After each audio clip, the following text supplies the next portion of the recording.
Hey everybody, Ross here, and this is Bible Study Superstar. If this is your first time on this channel, click here to go back to the intro, or if you'd like to see what's just been happening recently, click here to go back to Genesis 29. And without further ado, I'm just going to jump right on into Genesis 30, verse 1. Now when Rachel saw that she bore Jacob no children, Rachel envied her sister and said to Jacob, "Give me children, or else I die." And Jacob's anger was aroused against Rachel, and he said, "Am I in the place of God, who has withheld you from the fruit of the womb?" So she said, "Here is my maid Bilhah. Go into her, and she will bear a child on my knees, that I also may have children by her." Then she gave him Bilhah, her maid, his wife, and Jacob went into her. And Bilhah conceived, and bore Jacob a son. Then Rachel said, "God has judged my case, and he has also heard my voice, and given me a son." Therefore she called his name Dan. And Rachel's maid Bilhah conceived again, and bore Jacob a second son. Then Rachel said, "With great wrestlings I have wrestled with my sister, and indeed I have prevailed." So she called his name Naphtali. When Leah saw that she had stopped bearing, she took Zilpah, her maid, and gave her to Jacob his wife. And Leah's maid Zilpah bore Jacob a son. Then Leah said, "A troop comes." So she called his name Gad. And Leah's maid Zilpah bore Jacob a second son.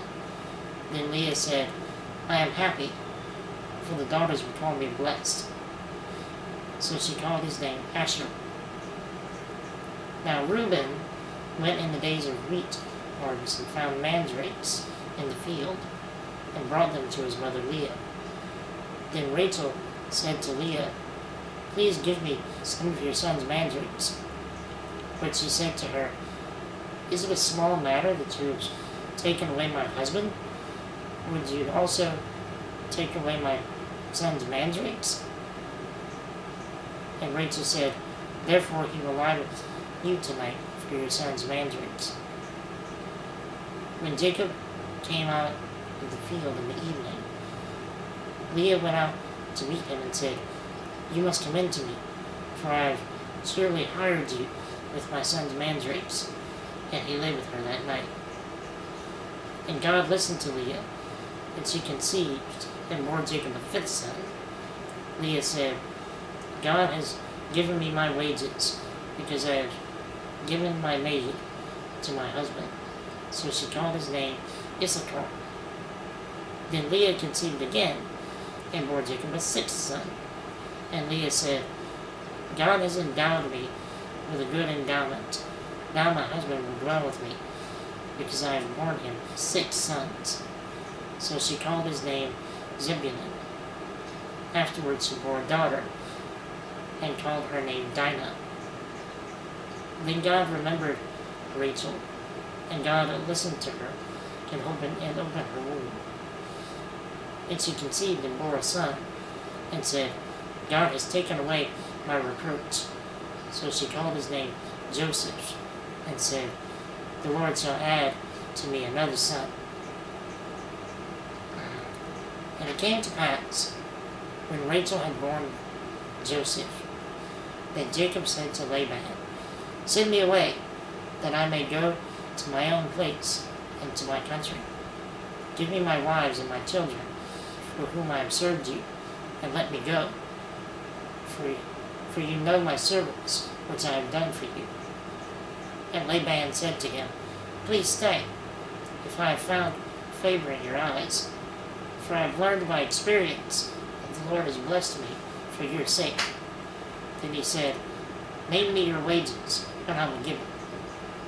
So Jacob said to him, "You know how I have served you, and how your livestock has been with me. For what you had before I came was little, and it has increased to a great amount. The Lord has blessed you since my coming. And now, when shall I also provide for my own house?" So he said, "What shall I give you?" And Jacob said, "You shall not give me anything. If you will do this thing for me, I will again feed and keep your flocks.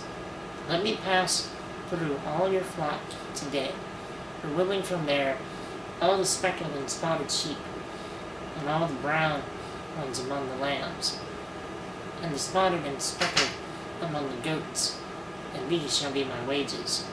So my righteousness will answer for me in times to come, when the subject of my wages comes before you.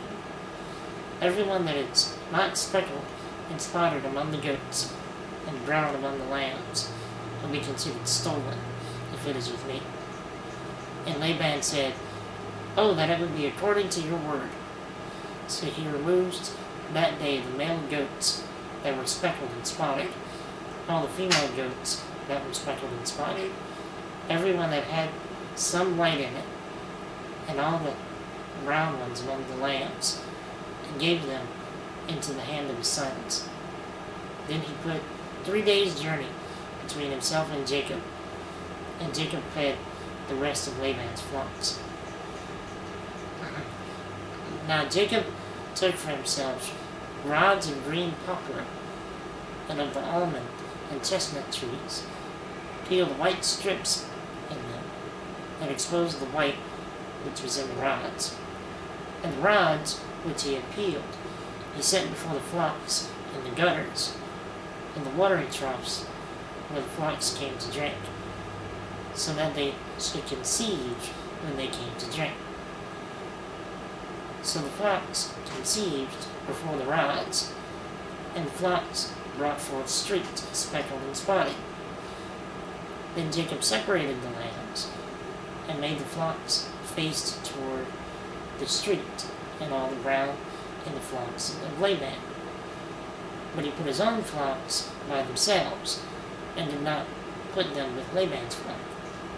And it came to pass, whenever the stronger livestock conceived, that Jacob placed the rods before the eyes of the livestock in the gutters, that they might conceive among the rods.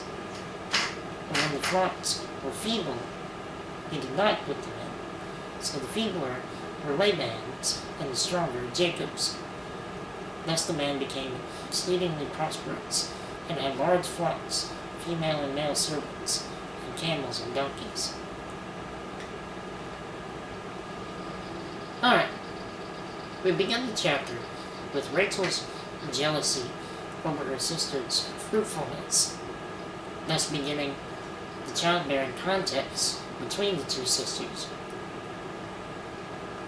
Now, Jacob had the sense to recognize that God had closed Rachel's womb, and that there was nothing he could do to change that fact.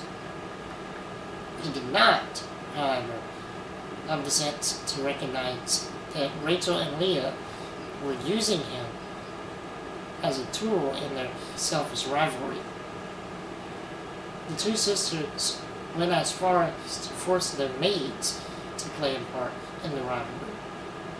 And I wonder how the maids felt about being used like that. Moving on, Leah seems to have forgotten her devotion and reliance on God, because she's returned to trying to win Jacob's love by giving him more children.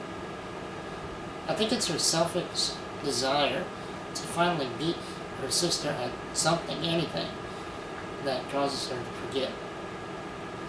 Moving on again, Rachel's tone when her maid gave birth each time seems vengeful and not appreciative to God in the least. When Joseph was born, though, Rachel seems humbled to a degree. Now, when Jacob asks to be released from his uncle Laban's service, Laban wants him to stay, not because he values Jacob's company, but because he knows that he was blessed because of Jacob's presence. In other words, Laban wanted Jacob to stay so that he could continue to get more stuff. Jacob knew that if he accepted any decent wages from Laban, that he would continue to owe in serving them. So he asked that his wages would be the imperfect and undesirable animals in Laban's flock. Laban, probably thinking Jacob was some kind of idiot, accepted without hesitation. And finally, I'm not really sure what Jacob was doing with those poplar rods, but my reference book says that their insides were multicolored. When the livestock saw them, they were so fascinated that their offspring came out multicolored, like the insides of the rods. Jacob then did this with only the strong of the livestock. After only a short time, he had a great herd of strong livestock, while Laban had a smaller herd of weaker livestock, though they appeared perfect. And that's all I have for today. Thanks for watching. If you have any comments, feedback, or suggestions, feel free to leave them down below in a video response or in the comments. Thanks again for watching, and I will see you all soon in Genesis 31.